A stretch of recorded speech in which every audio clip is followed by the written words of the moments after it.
Assalamualaikum warahmatullahi wabarakatuh.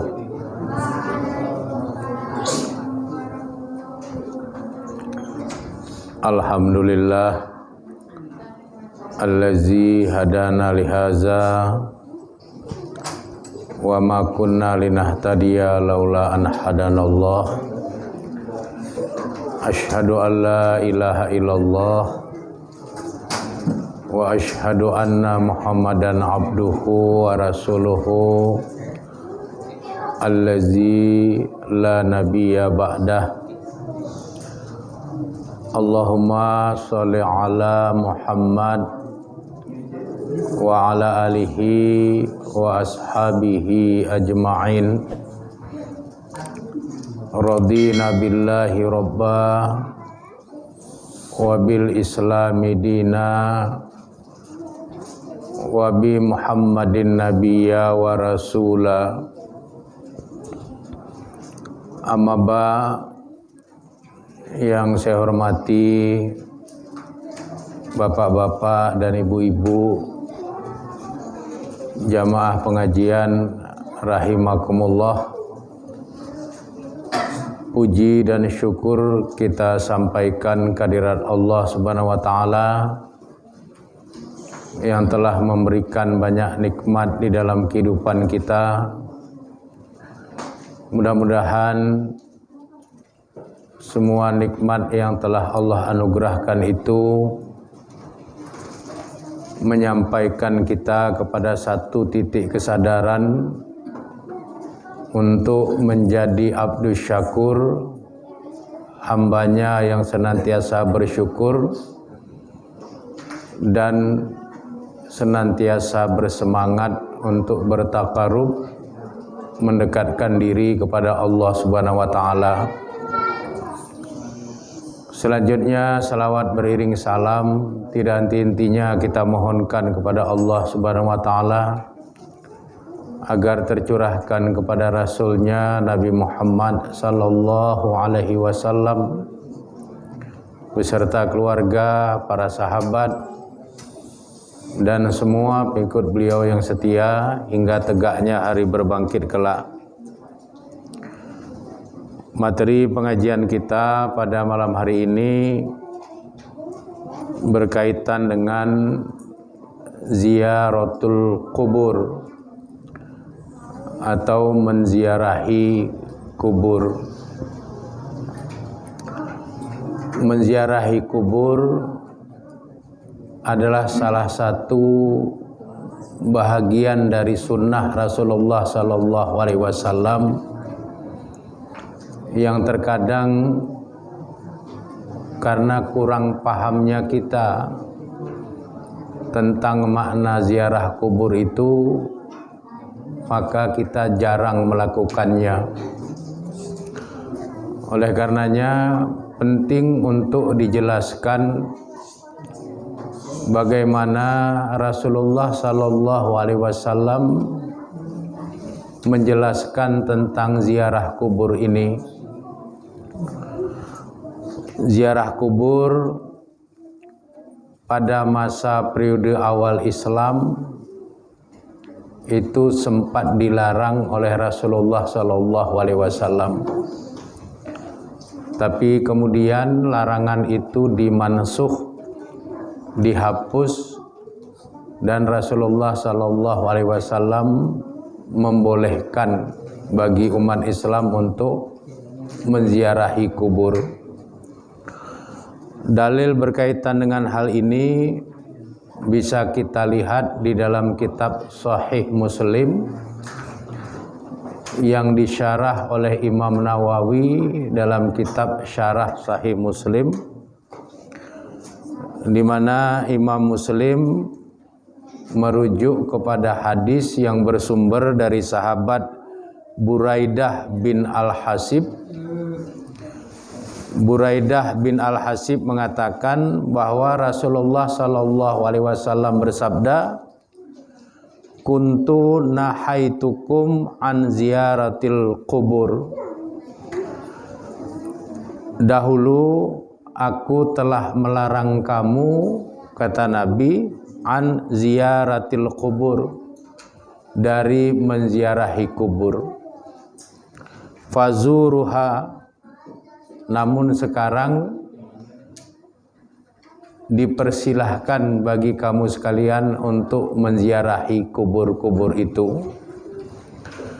Berdasarkan hadis riwayat Imam Muslim dari sahabat Buraidah bin Al-Hasib ini, kita tahu bahwa ziarah kubur itu, kata Nabi, dahulunya beliau larang, tapi kemudian beliau membolehkannya.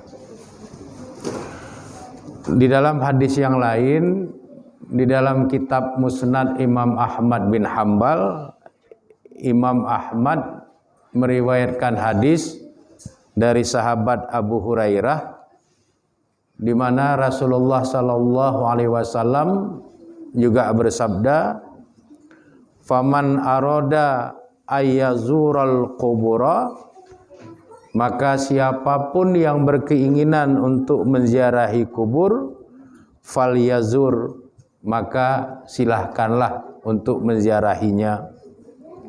Fa innaha tuzakkiru bil akhirah, karena sesungguhnya, kata Nabi, menziarahi kubur itu mengingatkan kita kepada pertanggungjawaban dalam kehidupan di alam akhirat kelak.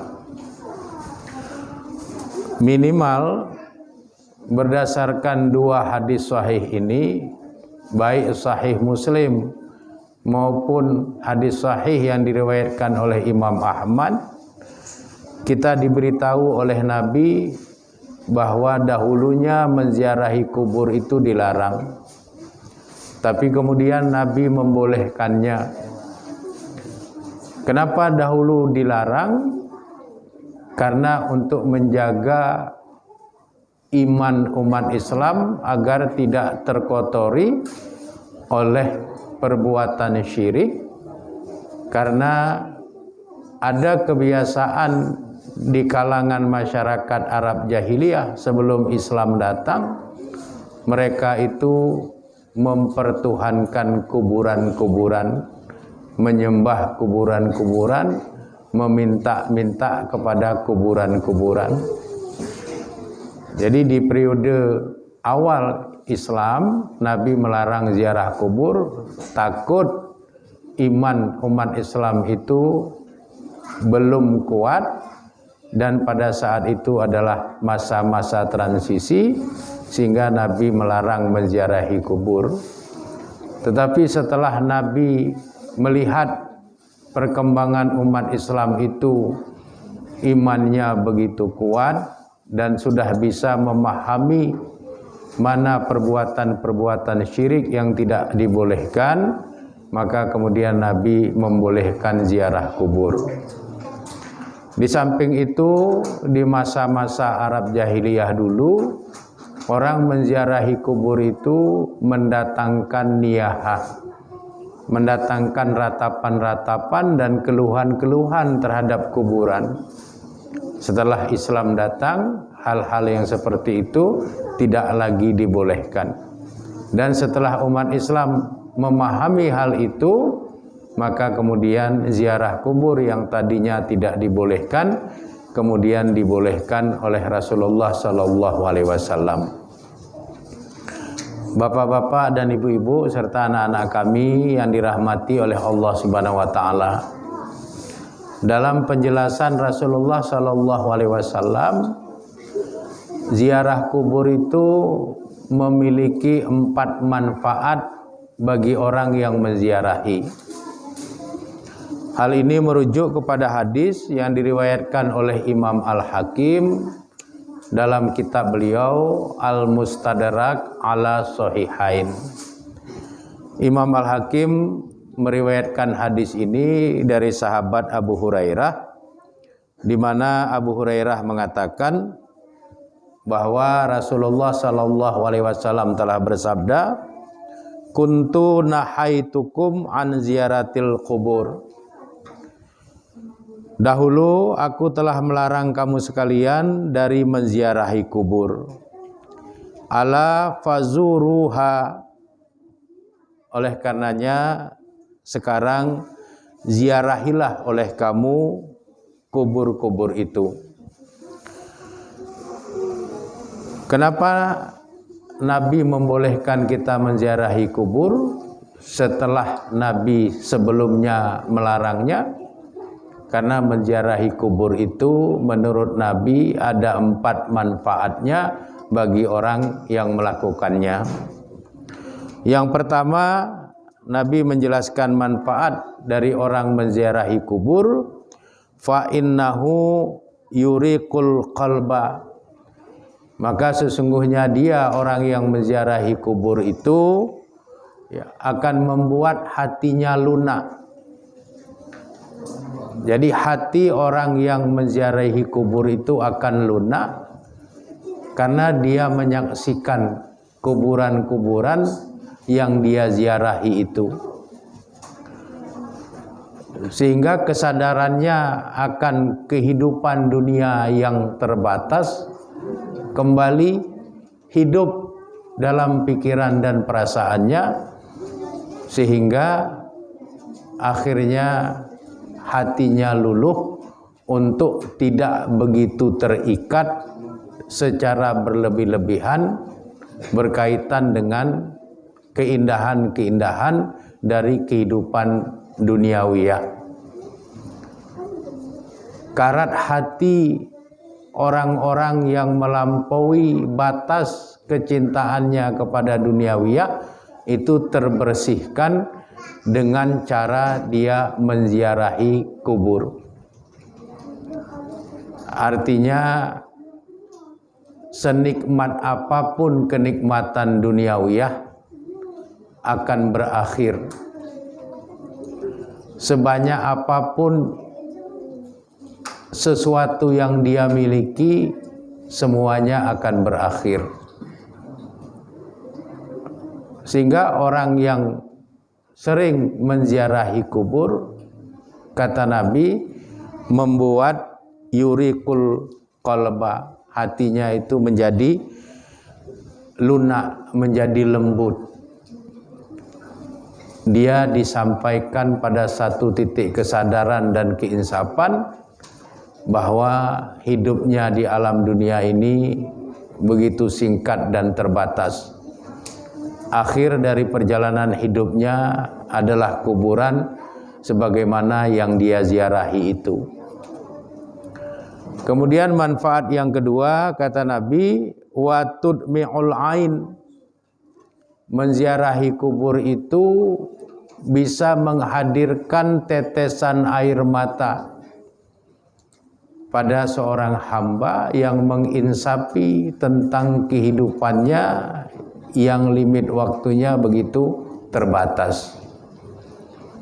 Waktu seorang hamba Allah menziarahi kuburan ayahnya atau ibunya atau karib kerabat sanak saudaranya, teringatlah dia bahwa dulu semua mereka itu hidup bersama-sama dengan dirinya.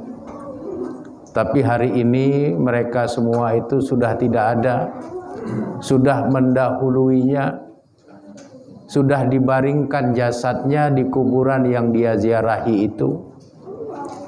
Sehingga teringatlah dia, kalaulah ayah ibunya dahulu masih ada, mungkin banyak hal yang masih bisa dia berikan.